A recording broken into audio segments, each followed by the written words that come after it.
Breanna Tarzia has wanted to be a teacher since she was 7 years old when she would hold pretend classes for her sister and assign homework. Now, Tarzia teaches economics to high schoolers in Savannah, Georgia, where district officials voted last week to delay school reopening until August 19 and plan to begin the year with online classes. Despite the changes, she told Insider that the push to bring students back to in-person classes at some point this year has brought on a challenge she didn't ever expect to face as a teacher. "Our job is an essential part of society," she told Insider, but said being a teacher isn't considered being an essential worker. Tarzia pointed to the existing burdens that come with the job, like limited budgets and sick leave that are only being stretched thinner by trying to teach in the midst of a pandemic.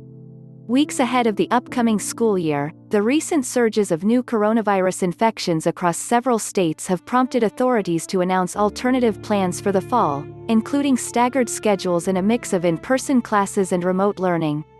As with the process of rolling back lockdown measures to reopen businesses, each state has taken a slightly different approach to reopening schools.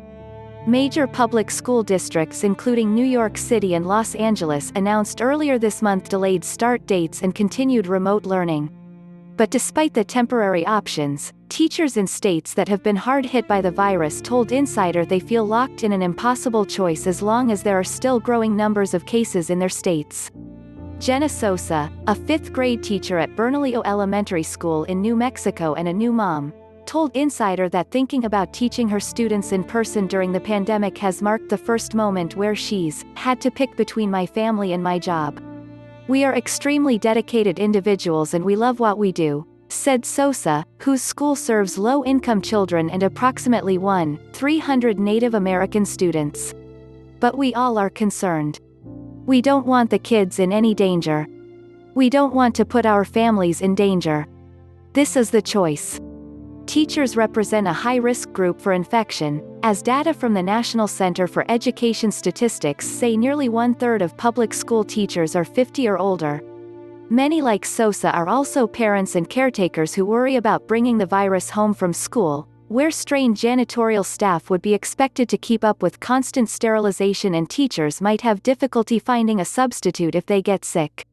As the school year draws closer, teachers have also been at the mercy of ever-changing policy decisions and debates at the federal and state level. On June 25, the American Academy of Pediatrics (AAP) recommended that all policy considerations for the coming school year should start with a goal of having students physically present in school.